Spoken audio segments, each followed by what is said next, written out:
إن الحمد لله نحمده ونستعينه ونستغفره ونعوذ بالله من شرور أنفسنا وسيئات أعمالنا من يهده الله فلا مضل له ومن يضلل فلا هادي له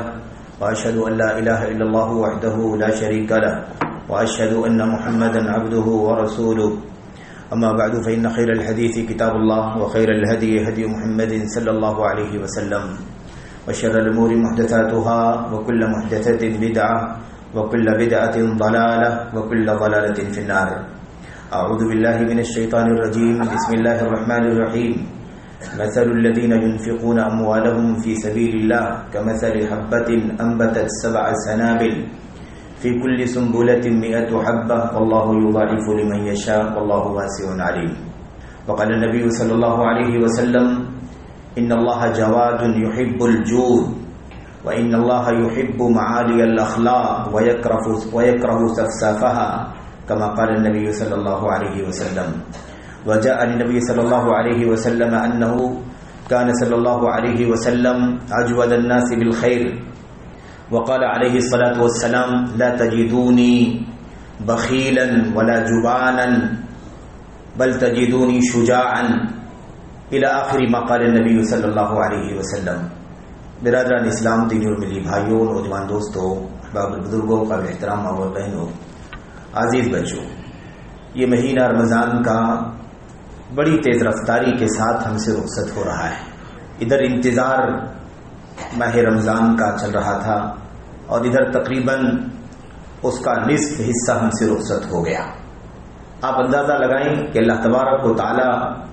کی طرف سے یہ رحمت کی جو باد بہاری چل رہی ہے،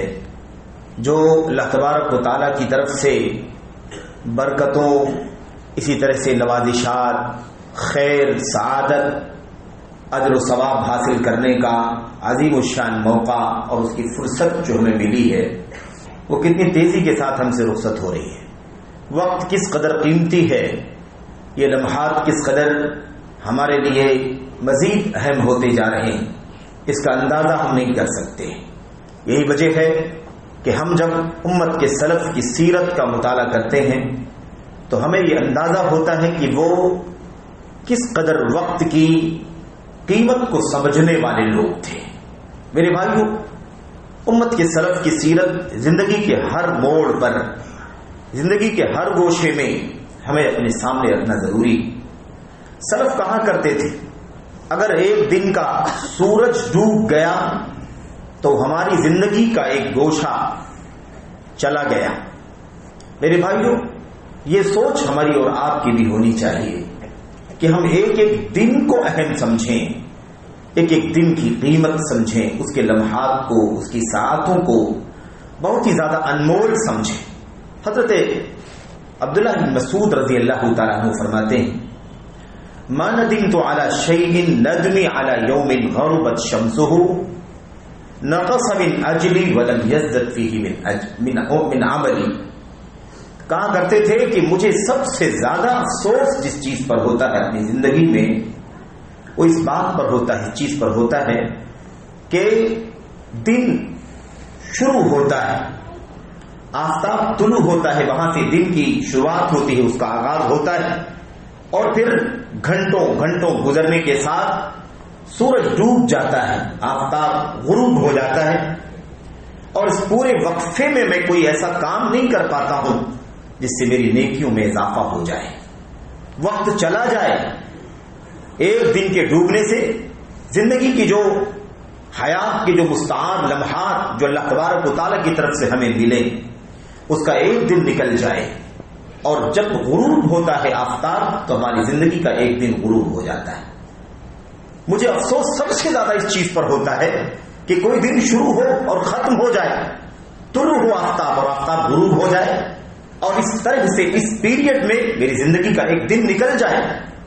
میرا اجل کم ہو جائے، میری زندگی کی مدت، اس کا پیریڈ کم ہو جائے. وَلَمْ يَزْدَدْ فِيهِ مِنْ عَمَلِي، اور میں اس پیریڈ میں، اس وقفے میں، میرے عمل میں، میرے نام عمل میں کسی نیکی کا اضافہ نہ ہو پائے. مجھے سب سے زیادہ ندامت، شرمندگی، افسوس اور حسرت اسی چیز پر اپنی زندگی میں ہوتی. میرے بھائیو، یہ کون کہہ رہا ہے؟ حضرت عبداللہ بن مسعود رضی اللہ تعالیٰ عنہ جن کے بارے میں اللہ کے نبی علیہ الصلوۃ والسلام نے فرمایا تھا کہ اتعجبون من دقت ساقی، ساتھیوں کیا تم ابن مسعود کی پتلی پتلی پڈلیوں پر تعجب کرتے ہو، ہنستے ہو کہ یہ دبلا پتلا انسان ہے، اس کی پڈلیاں پتلی پتلی ہیں، بہت قیمتی شخص ہے، یہ بہت ہی قیمتی ہے۔ اللہ کے نبی علیہ الصلوۃ والسلام نے فرمایا تھا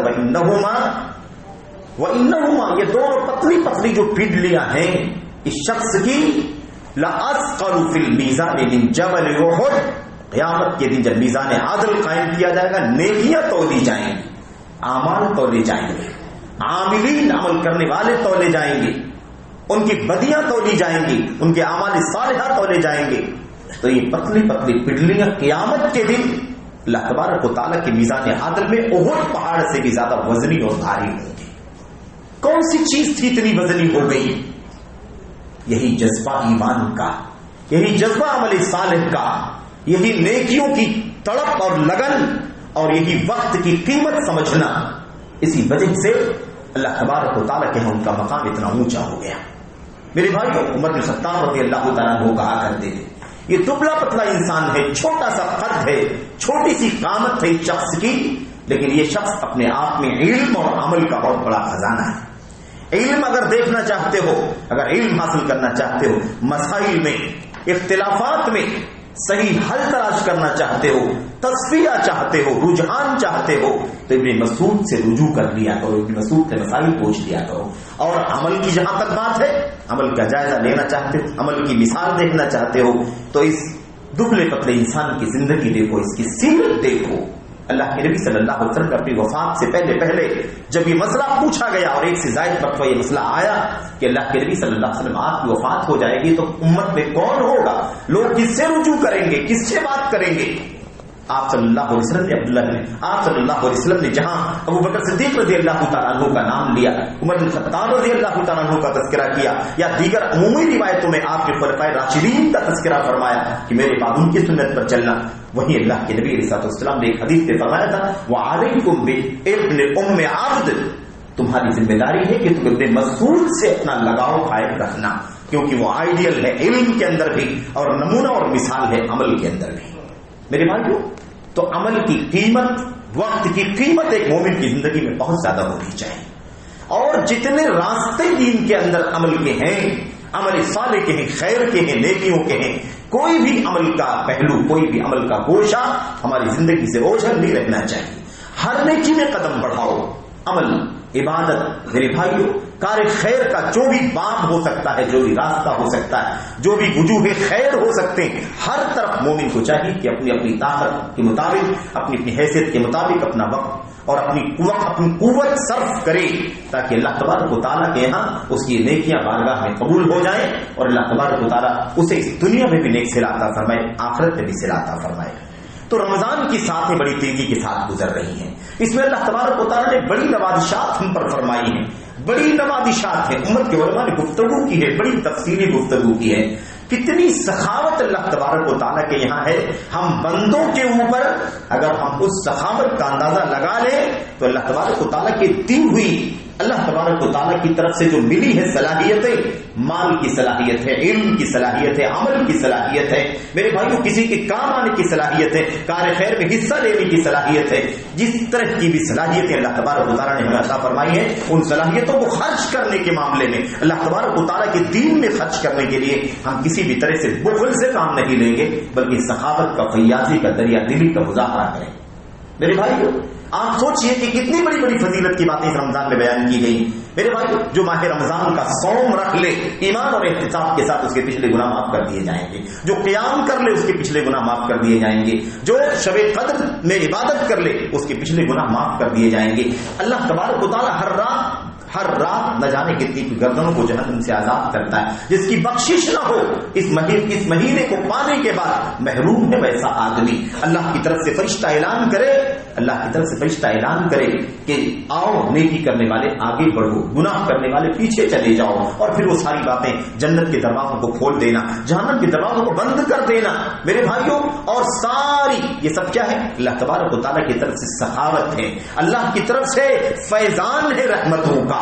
برکھا ہے اللہ تبارک و تعالیٰ کی طرف سے برکتوں کی، نوازشات کا خزانہ لوٹا جا رہا ہے میرے بھائیوں، لٹایا جا رہا ہے اللہ تبارک و تعالیٰ کی طرف سے. تو ہمیں چاہیے کہ ہم ان برکتوں کا، ان رحمتوں کا، ان فضائل کا، ان فیضانات کا، ان نوازشات کا اللہ تبارک و تعالیٰ کی طرف سے اپنے اوپر احساس کریں اور سوچیں کہ جس رب سبحانہ و تعالیٰ نے اتنے فیضانات ہمیں عطا فرمائے ہیں، ہماری کیا ذمہ داری بنتی ہے، ہمیں کس قدر ان نعمتوں کی قدر کرنی چاہیے، ہمیں کس قدر اللہ تبارک و تعالیٰ کی رضا کے لیے، اس کی خوشنودی کے لیے، اس کے دین کے سلسلے میں، اس کی عبادت کے سلسلے میں، اس کے لیے اخلاص عمل کے سلسلے میں کتنی کوششیں ہمیں کرنی چاہیے. ظاہر ہے کہ اس کا فائدہ اللہ تبارک و تعالیٰ کو نہیں ہونا ہے، اس کا فائدہ ہم ہی کو ہونا ہے، لیکن ہمیں اس وقت کی قدر کرنی ہوگی، ہمیں اس موقع کی قدر کرنی ہوگی. سلف صالحین امت کے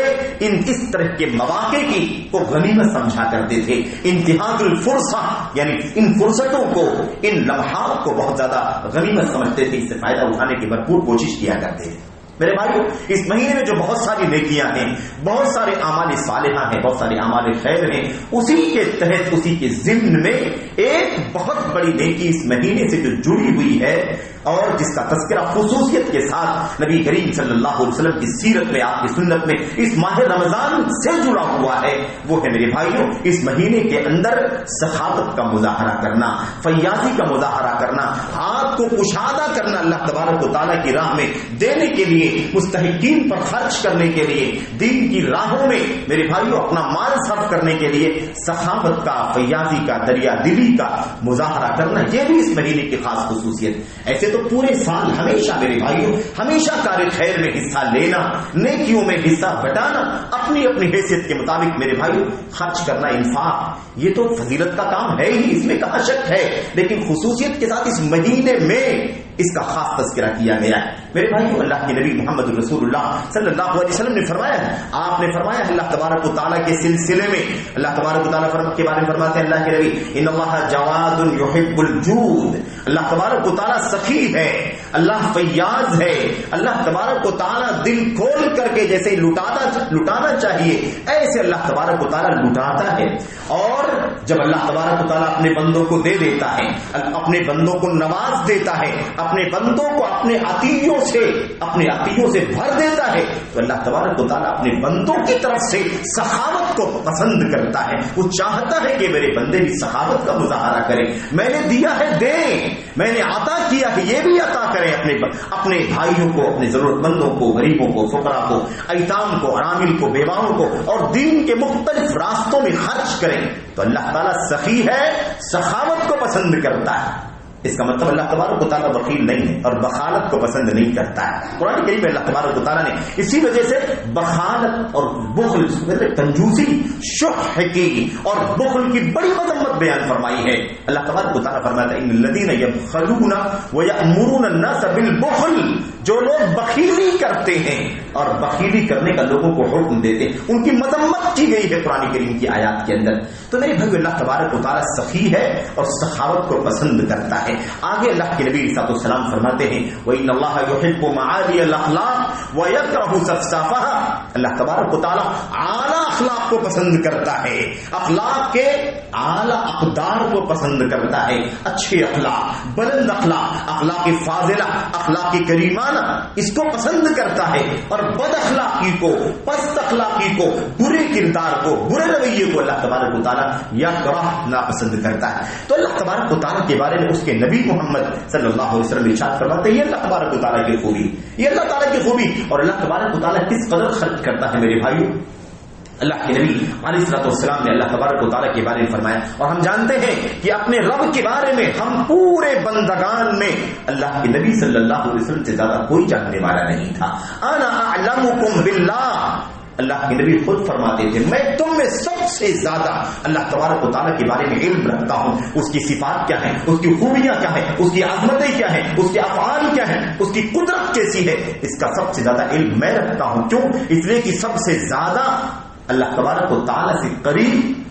سب سے زیادہ قریب بندہ اگر کوئی تھا تو محمد رسول اللہ صلی اللہ علیہ وسلم ہیں اور تھے. میرے بھائیوں تو یہ وجہ ہے جس کی وجہ سے اللہ کے نبی علیہ الصلوۃ والسلام کو سب سے زیادہ اللہ کے بارے میں علم تھا. تو آپ فرماتے ہیں لا یغیضها نفقۃ صحا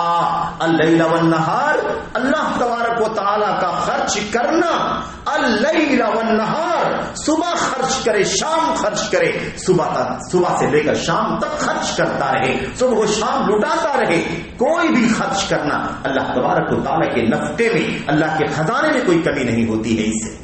اور اللہ کے نبی علیہ الصلوۃ والسلام نے فرمایا تھا کہ اللہ تبارک و تعالیٰ فرماتا ہے لو ان اولکم وآخرکم وانسکم وجنکم قاموا فی صعید واحد ثم سألونی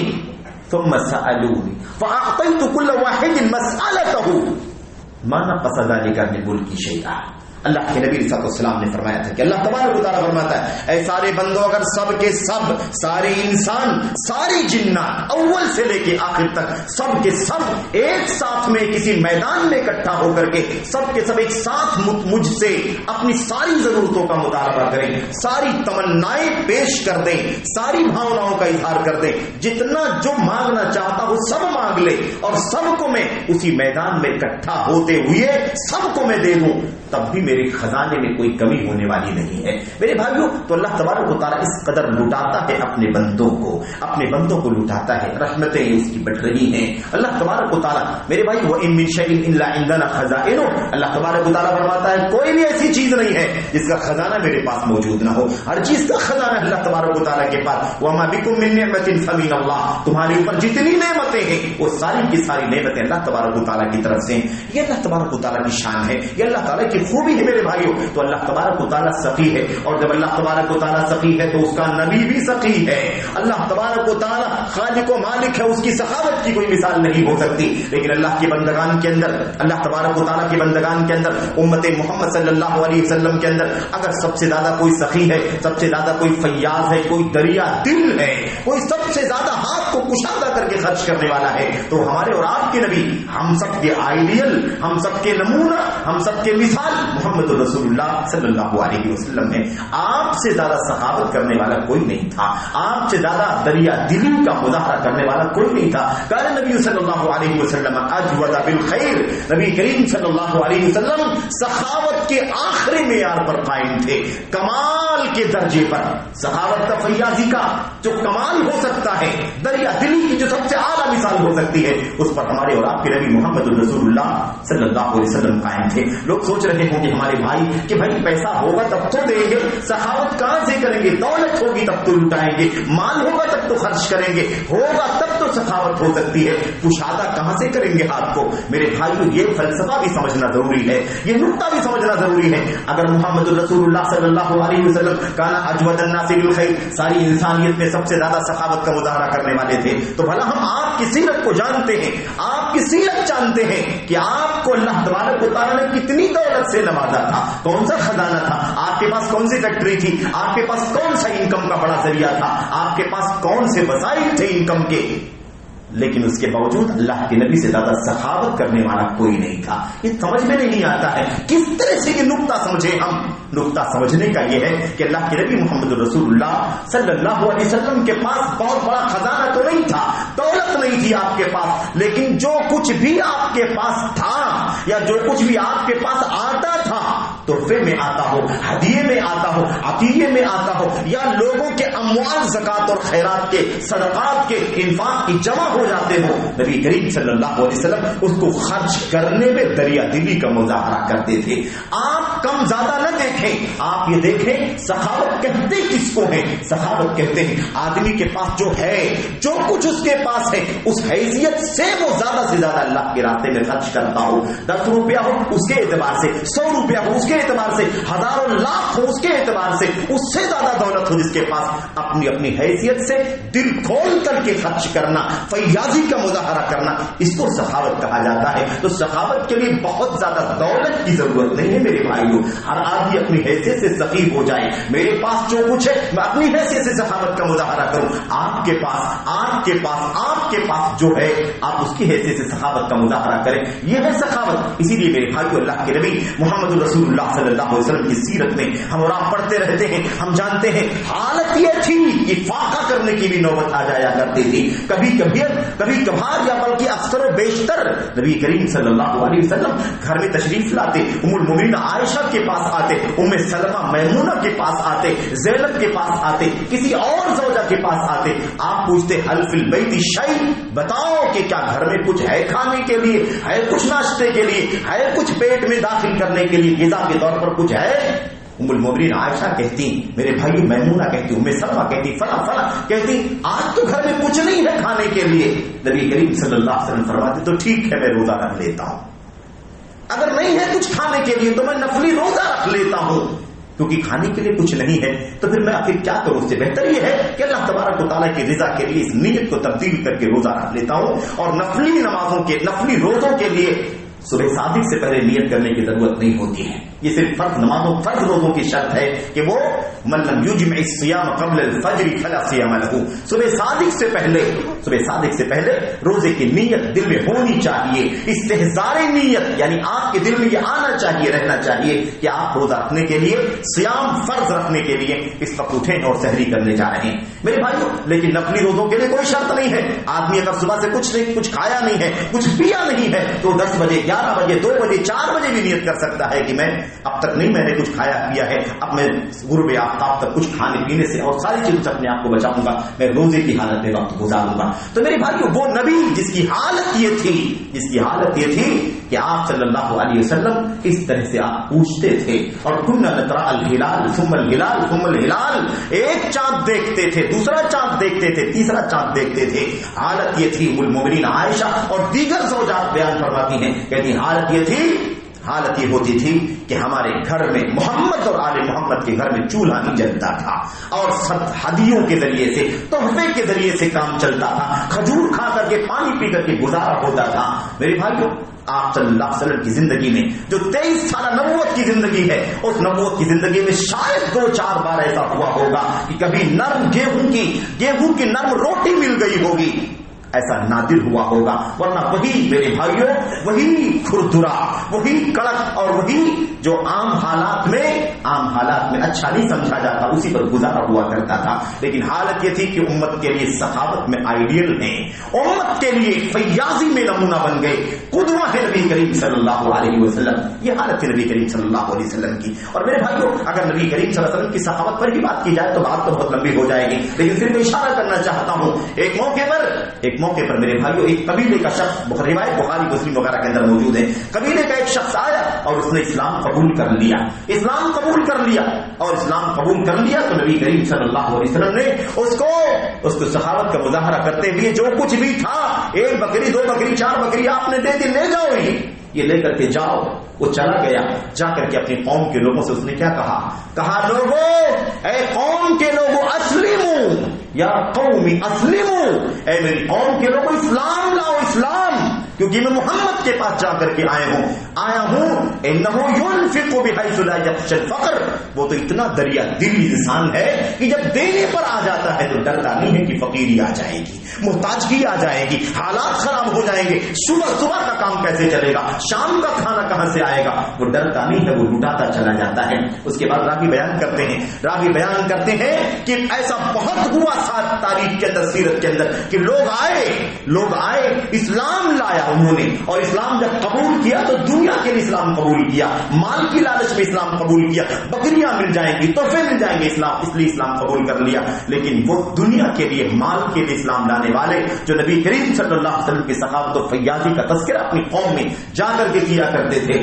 وہی دنیا کے لیے اسلام لانے والے چند ہی دن گزرتے تھے کہ وہ خالص مومن ہو جایا کرتے تھے۔ پھر اس کے بعد ان کی وہی اسلام لانے والے جو مال کی لالچ میں اسلام لاتے تھے، چند ہی دنوں کے بعد وہ اس مال سے بھی اپنے آپ کو دور کر لیا کرتے تھے، اللہ کے لیے، اللہ کی رضا کے لیے خالص ایمان قبول کر لیا کرتے تھے۔ تو آغاز تو ایسے ہوتا تھا، لیکن اختتام اور انجام خالص اسلام، خالص ایمان پر ہوتا تھا، اور سچے دل سے وہ اسلام کو اپنے گلے لگا لیا کرتے تھے۔ تو میرے بھائیوں کہنے کا مطلب یہ، ایک موقع پر ایک دیہاتی بلکہ چند دیہاتی تھے، ان دیہاتیوں نے نبی کریم صلی اللہ علیہ وسلم کو ایک صحرائی علاقے میں روکا، اور ان کو پتا چلا تھا کہ بہت آپ دیتے ہیں، لٹاتے ہیں، تو انہوں نے ضد کرنا شروع کر دیا، اب ہمیں بھی دیجیے، اب ہمیں کچھ دیجیے۔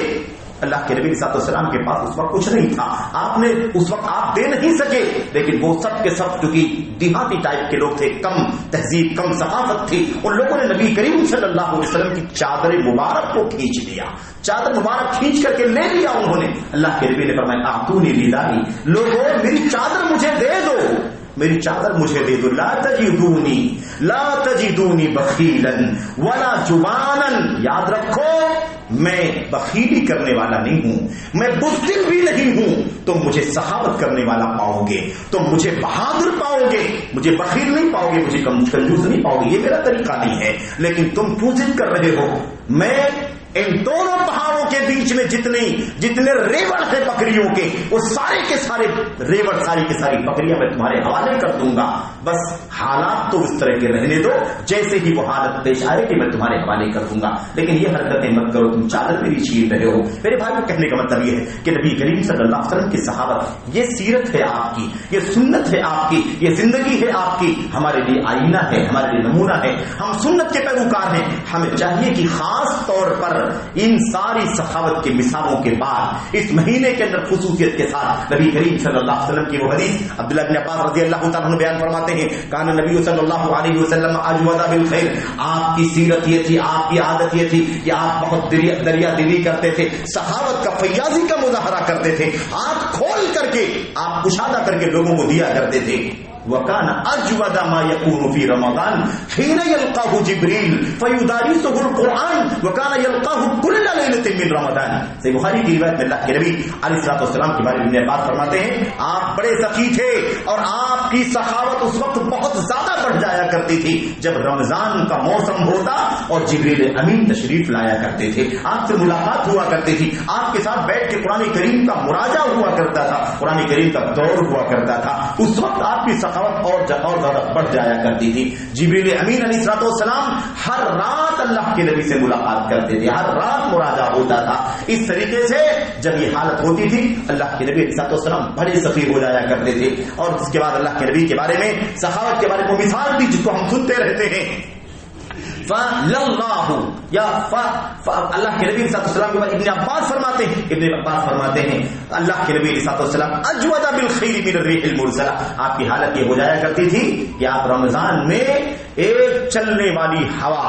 جو ہوا ہر طرف پہنچتی ہو، مشرق سے مغرب، شمال سے جنوب، دنیا کے گوشے گوشے میں وہ ہوا تیز چل کر کے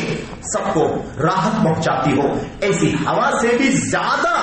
اس ہوا سے بھی زیادہ نبی کریم صلی اللہ علیہ وسلم رمضان میں سخاوت کرنے والے، فیاضی کرنے والے اور خرچ کرنے والے، لٹانے والے ہو جایا کرتے تھے۔ تو میرے بھائی سیرت نبی کریم صلی اللہ علیہ وسلم کی، یہ طریقہ ہے نبی کریم صلی اللہ علیہ وسلم کا، اور بہت ساری مثالیں ہیں سیرت کے اندر، بہت سارے نمونے ہیں مثالوں۔ میرے بھائیوں، اور ہم اگر صحابہ کرام کی سیرت کو دیکھیں، صحابہ کرام کی سیرت کو دیکھیں، تابعین کی سیرت کو دیکھیں، تو ایک لمبی داستان ہے، لمبی بہت ساری مثالیں موجود ہیں۔ حضرات خلفائے راشدین کی مثال ہمارے سامنے ہے، حضرت ابوبکر صدیق رضی اللہ تعالیٰ عنہ کی مثال، عمر بن خطاب کی مثال، عثمان غنی کی مثال، حضرت ابو الدحداح انصاری کی مثال، حضرت ابو طلحہ انصاری کی مثال، حضرت ابو قتادہ انصاری کی مثال، سیرت کے اندر نہ جانے کتنی مثالیں موجود ہیں۔ اور اگر نبی کریم صلی اللہ علیہ وسلم کی زوجات کی مثال اگر آپ لے لیں تو حضرت زینب ام المساکین کی مثال ہمارے سامنے، ماؤں کے لیے، بہنوں کے لیے، بیٹیوں کے لیے مثال ہے۔ ام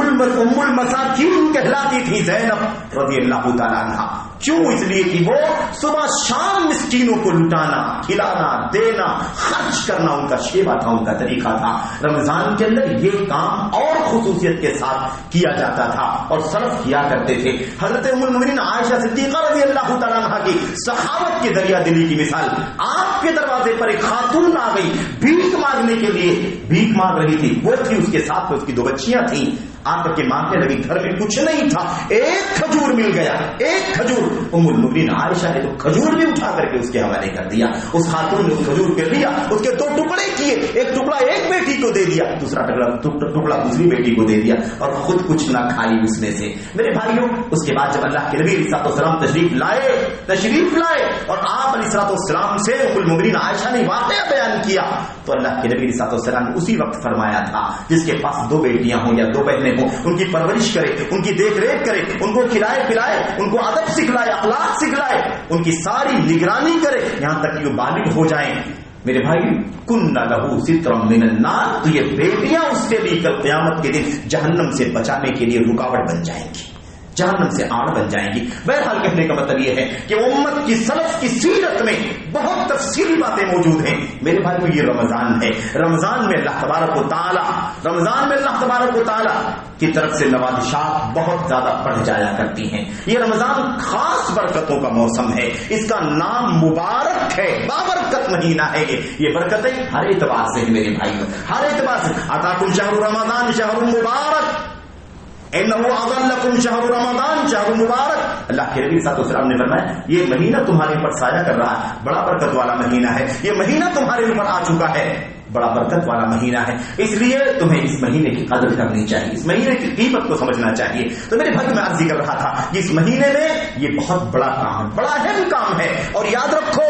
یہ مسئلہ بالکل نہیں آڑے آنا چاہیے، آپ کا ہاتھ اوپر ہونا چاہیے۔ الید العلیٰ خیر من الید السفلیٰ، اوپر والا ہاتھ نیچے والے ہاتھ سے بہتر ہے، اوپر والا ہاتھ بننے کی ضرورت ہے، جس کی جو حیثیت ہو اوپر والا ہاتھ بنے، خرچ کرے اللہ تبارک و تعالیٰ کے راستے میں۔ اللہ تبارک و تعالیٰ کی طرف سے اس ماہ رمضان میں اعلان ہوتا ہے، اللہ کے فرشتے اعلان کرتے ہیں اللہم آت ممسکا تلفا اللہم آت منفقا خلفا، اے اللہ دینے والے کو دینے پورے سال ہمیشہ اور رمضان سمیت یہ اعلان ہوتا ہے اللہ تبارک و تعالیٰ کی طرف سے، فرشتے اعلان کرتے ہیں اے اللہ تبارک و تعالیٰ دینے والے کو، خرچ کرنے والے کو اس کا بہت زیادہ کئی گنا بدلہ عطا فرما، اور جو لوگ نہیں دیتے ہیں ہاتھ روکتے ہیں اے اللہ ان کو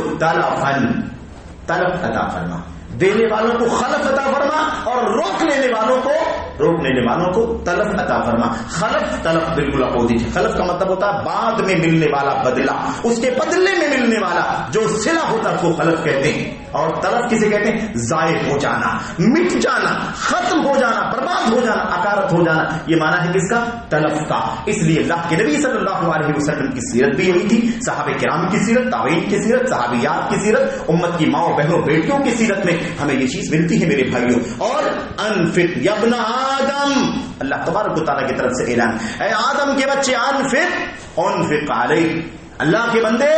آدم کی اولاد خرچ کر، میں تجھ پر خرچ کروں گا۔ اللہ تبارک و تعالیٰ اعلان کرتا ہے، کٹتا نہیں ہے میرے بھائیوں، جاتا ہے، بظاہر جاتا ہے لیکن کم نہیں ہوتا ہے، کیونکہ اللہ تبارک و تعالیٰ فرماتا ہے وما، لمبی آیت کریمہ اس کا خلاصہ آخر میں اللہ تعالیٰ نے کیا فرمایا؟ فَأُولَئِكَ هُمُ الْمُضْعِفُونَ، جو اللہ کی رضا کے لیے اللہ کے راستے میں مال خرچ کرتے ہیں وہ اپنے مال کو کئی گنا بڑھا لینے والے ہیں، وہ اپنے مال کو کئی گنا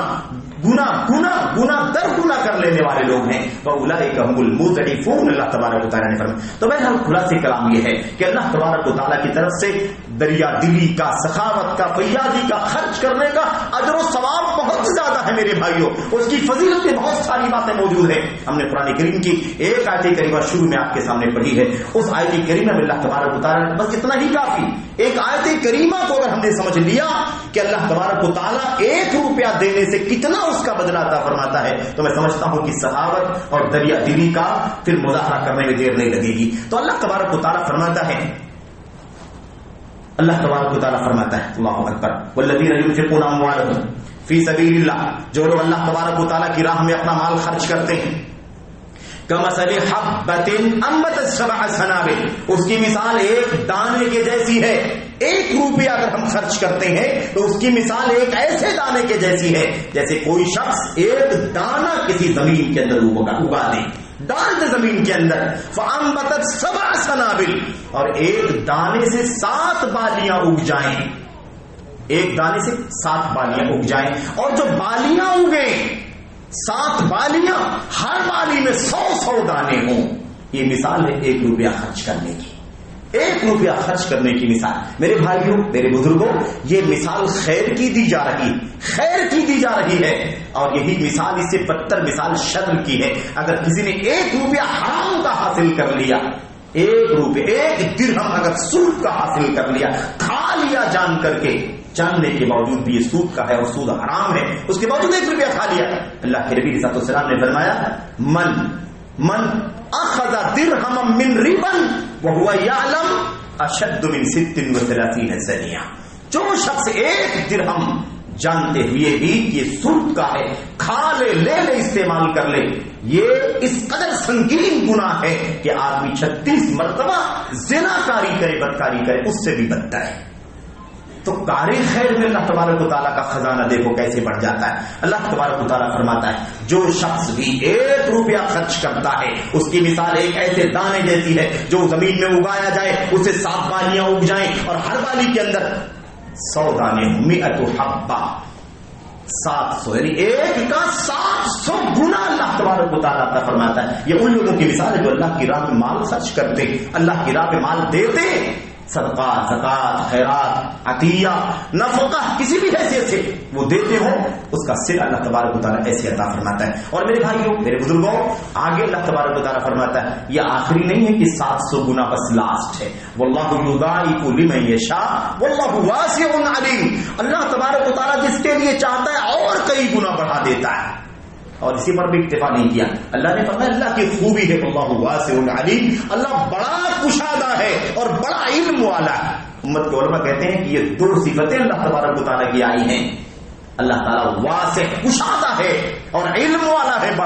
بڑی کشادگی والا ہے، بڑا علم والا ہے۔ اس میں یہی بتایا جا رہا ہے، اللہ نے فرمایا نا کہ اللہ جس کے لیے چاہے گا اور زیادہ بڑھا دے گا، یعنی اس دینے کا بدلہ، اس میں جتنا زیادہ اخلاص ہوگا، اس میں جتنا زیادہ دل حاضر ہوگا، اس میں جتنا زیادہ خرچ کرنے کا جذبہ ہوگا، اس میں جتنا زیادہ اللہ تبارک و تعالیٰ کی طرف سے اجر و ثواب کی امید ہوگی، اس میں جتنا زیادہ ریاکاری سے انسان دور ہوگا، اس میں جتنا زیادہ انسان کو دین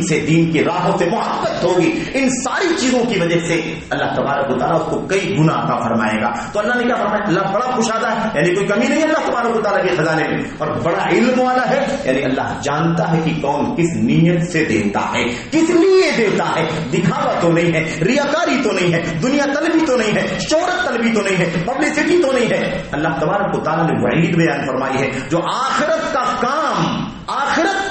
اجر ملنے والا کام، ثواب ملنے والا کام، جنت ملنے والا کام اس دنیا میں دنیا کے لیے کرتا ہو تو اللہ تبارک و تعالیٰ ایسے لوگوں کے نیک عمل کو بھی ضائع اور اکارت کر دیتا ہے۔ اور پھر اللہ تبارک و تعالیٰ قیامت کے دن کہے گا جو لوگ جس نیت سے کام کر رہے تھے، جو لوگ اس مقصد سے کام کر کے آئے ہیں، جس مقصد سے نیک کام کر کے آئے، جن کو دکھانے کے لیے، جس چیز کو حاصل کرنے کے لیے، جس غرض و غایت کے مطابق، ان کو چاہیے کہ اب آج قیامت کے دن وہ انہی سے بدلہ لے لیں، کیونکہ میرے لیے تو کیا نہیں تھا، میرے لیے نہیں کیا تھا، مجھے راضی کرنے کے لیے نہیں کیا تھا، اس لیے ایسے لوگوں کے لیے میرے پاس کوئی بدلہ نہیں ہے۔ انظر دیکھو جس مقصد کے لیے تم نے کام کیا تھا، هل تجدون عندهم جزاء، اگر تمہیں ان کے پاس کوئی بدلہ ملتا ہے تو جا کر کے ان سے بدلہ لے لو جن کے لیے تم نے یہ نیک کام کیا تھا، میرے لیے نہیں کیا تھا۔ تو میرے بھائی کہنے کا مطلب یہ کہ مال خرچ کرنا جو بھی اللہ تبارک و تعالیٰ نے دیا ہے، اور اسی بات کو اللہ کے نبی نے سمجھایا تھا کہ اصل میں مالداری بہت زیادہ دولت کا نام نہیں ہے، مالداری بہت زیادہ دولت کا نام نہیں ہے، بلکہ مالداری دل کی مالداری کا نام ہے۔ کم بھی ہو تو کوئی بات نہیں ہے، دل میں جذبہ خرچ کرنے کا ہونا چاہیے، اللہ تبارک و تعالیٰ پر توکل اور ایمان ہونا چاہیے کہ خرچ کرنے سے مال گھٹے گا نہیں، کیونکہ اللہ کے نبی علیہ السلام نے فرمایا تھا، آپ نے فرمایا تھا ما نقصت صدقۃ من مال، کوئی بھی صدقہ مال میں کمی نہیں کرتا ہے، کوئی بھی صدقہ دینے سے مال میں کمی نہیں ہوتی، بظاہر کمی ہوتی ہے، ایسا لگتا ہے کہ 100 روپیہ کم ہو گیا 1000 روپے میں سے، دے دیا ہم نے 100 روپیہ تو اب 900 روپے باقی بچے، کم ہوا، لیکن اللہ کے نبی فرماتے ہیں کہ کوئی صدقہ مال کم نہیں کرتا، یعنی اس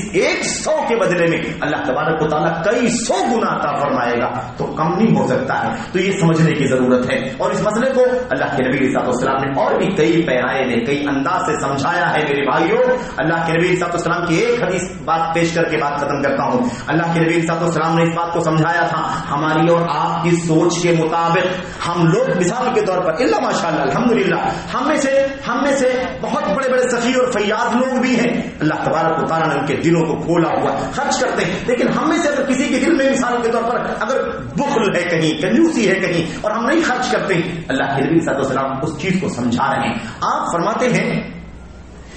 ان الصدقۃ السر تقی مصارع السوء، اللہ کے نبی فرماتے ہیں خفیہ صدقہ یعنی ریاکاری کے بغیر، دکھاوے کے بغیر، محض اللہ کو راضی کرنے کے لیے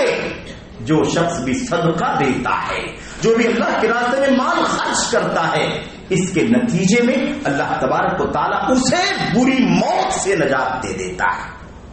اب آدمی نہیں سمجھتا ہے کہ یہ دینے سے سوچتا ہے دے دوں گا کم ہو جائے گا, نکال دوں گا کم ہو جائے گا, میرا یہ پروجیکٹ رہ جائے گا, میرا یہ منصوبہ رہ جائے گا, میرا یہ پلان رہ جائے گا, یہ ڈیلے ہو جائے گا یا نہیں ہو پائے گا. آدمی ٹال دیتا ہے. پھر انسان اس کے دل میں لالچ اور ہوس بھرتا چلا جاتا ہے. پتہ چلتا ہے کہ اس نے سوچا تھا کہ 1 مہینے کے بعد دے دے گا, سال گزر جاتا ہے نہیں خرچ کرتا, یا آدمی دینا ہی نہیں چاہتا. مثال کے طور پر انسان کو اللہ کے نبی علیہ السلام سمجھا رہے ہیں کہ اس کا اثر اپنی زندگی میں دیکھو گے. تمہاری زندگی میں سعادت آئے گی, امن آئے گا, عافیت آئے گی, بلاؤں سے بچو گے, مصیبتوں سے بچو گے, حادثات سے بچو گے, ایکسیڈنٹ سے بچو گے, بری اموات سے بچو گے, ہلاکتوں سے بچو گے, تباہیوں سے بچو گے, آسمانی آفتیں آسمانی آفتوں سے یہ صدقہ اور انفاق تمہیں بچا لے گا, زمین کی آفتوں سے اللہ تبارک و تعالیٰ تمہیں بچا لے گا. تو ہمیں اس انداز سے سوچنے کی ضرورت ہے. اسی چیز کو شروع میں کہہ دیا اللہ کے نبی صلی اللہ علیہ وسلم نے, من صام رمضان ایمانا واحتسابا, ایمان کی حالت میں اور اللہ تبارک و تعالیٰ سے اجر و ثواب حاصل کرنے کی نیت سے. اس مقصد کے لیے جو رمضان گزارے گا, اس مقصد کے لیے جو قیام اللیل کرے گا, اس مقصد کے لیے جو میرے بھائیوں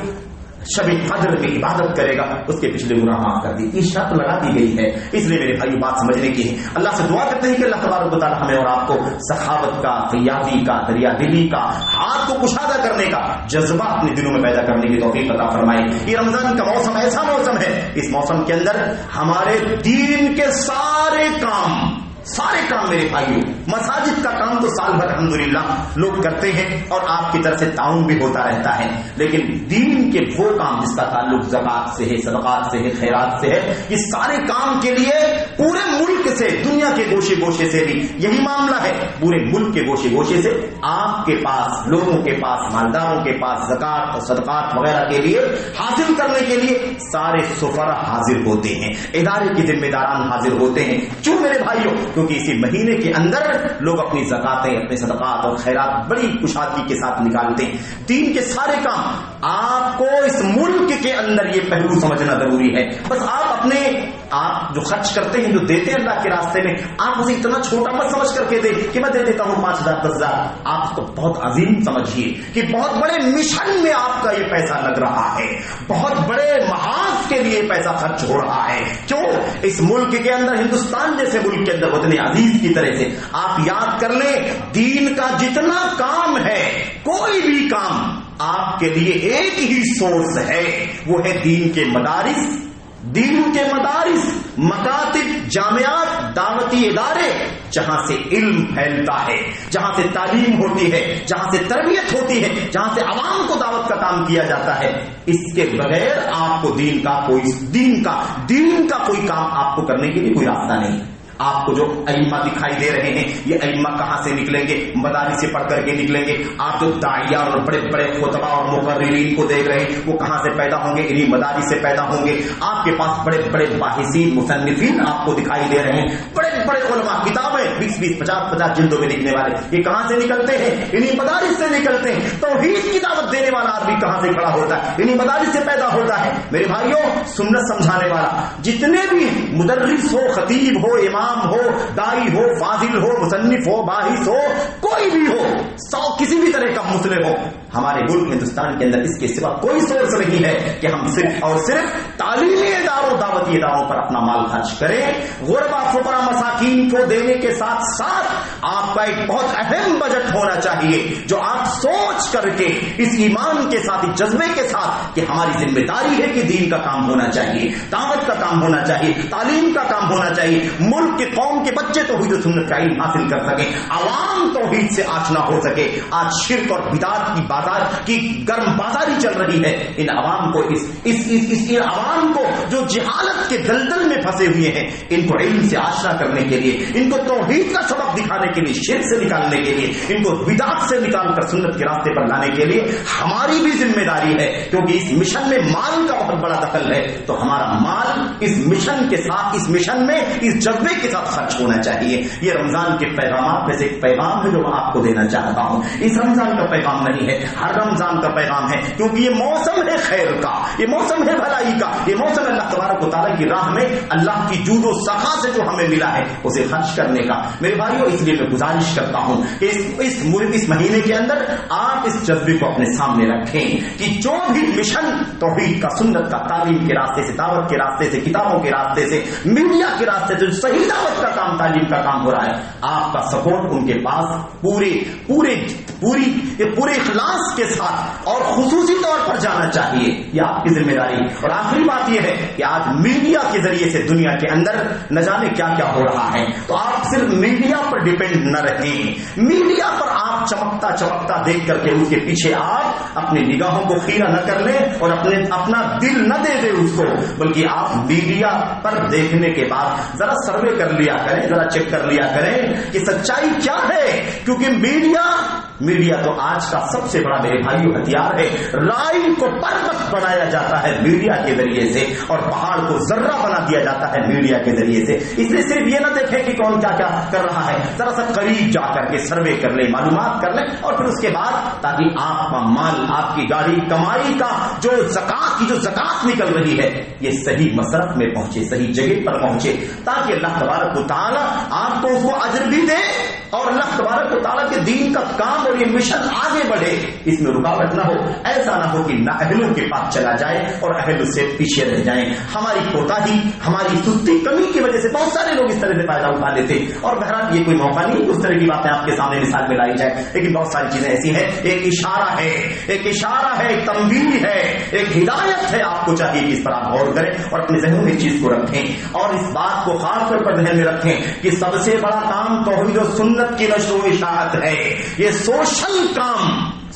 کام، رفاہی کام، فلاحی کام، سماجی کام، معاشرتی کام، یہ جو کام ہے یہ بالکل نیکی کے کام ہے۔ بلا شبہ پیٹ بھرنا ضروری ہے، اس میں کوئی شک نہیں ہے، لیکن یاد رکھیں کہ یہ پیٹ بھرنے کے لیے اور بہت سارے لوگ ہیں جو کام کر رہے ہیں، لیکن دنیا میں توحید کا کام، توحید کا مشن آگے بڑھانے والے، سنت کا مشن آگے بڑھانے والے آپ کے سوا دنیا میں کوئی نہیں ہے۔ جاؤ، خالص توحید کا کام آپ کے سوا کوئی نہیں کر رہا ہے، خالص سنت کا کام آپ کے سوا کوئی نہیں کر رہا ہے۔ تو جس کام میں بہت سارے لوگ ہیں، الحمدللہ اس کام کو تو آسانی سے کیا ہی جا رہا ہے، لیکن آپ یہ سروے کر کے دیکھیں کہ بھلا اس ملک ہندوستان یا دنیا کے اندر کتنے لوگ ہیں جو خالص توحید کی دعوت دے رہے ہیں، شرک سے امت کو آگاہ کر رہے ہیں، خالص سنت کی دعوت دے رہے ہیں، بدعات سے امت کو آگاہ کر رہے ہیں، خرافات سے اور دنیا کی ساری عقیدے اور ایمان اور عمل کی ساری گندگیوں سے کون لوگ ہیں جو صحیح معنوں میں کام کر رہے ہیں۔ اس کو سوچ کر کے اس لیے آپ کے سامنے بات عرض کر رہا ہوں تاکہ آپ سماجی اور فلاحی کاموں کو اور دعوتی اور منہجی اور تعلیمی کاموں کی اہمیت کو سمجھیں اور دونوں کے درمیان فرق کے مراتب کو بھی سمجھیں۔ ایسا نہ ہو کہ آدمی حقیقتوں کو نہ سمجھے اور آپ کی زیادہ انرجی سماج میں چلی جائے اور آپ کا مال اور آپ کی انرجی خالص توحید و سنت کی دعوت کے مشن میں خرچ نہ ہو یا کم سے کم خرچ ہو۔ اس سے اللہ تبارک و تعالیٰ آپ کو ہم کو بچنے کی توفیق عطا فرمائے۔ دعا ہے کہ اللہ تبارک و تعالیٰ ہمیں اس سخاوت کے مہینے میں سخاوت کا مظاہرہ کرنے کی توفیق عطا فرمائے۔ اللہ تبارک و تعالیٰ ہمارے مالوں میں برکت عطا فرمائے، ہماری اولاد میں برکت عطا فرمائے۔ اللہ تبارک و تعالیٰ ہمارے اعمال صالحہ کو قبول فرمائے۔ اللہ تبارک و تعالیٰ ہمیں اس کا نیک صلہ اور بدلہ، اس کا عظیم جزا اس دنیا میں بھی عطا فرمائے، مرنے کے بعد آخرت میں بھی عطا فرمائے۔ آمین یا رب العالمین۔ وصلی اللہ وسلم وبارک علی نبینا محمد وعلی آلہ وصحبہ اجمعین۔ والسلام علیکم ورحمۃ اللہ۔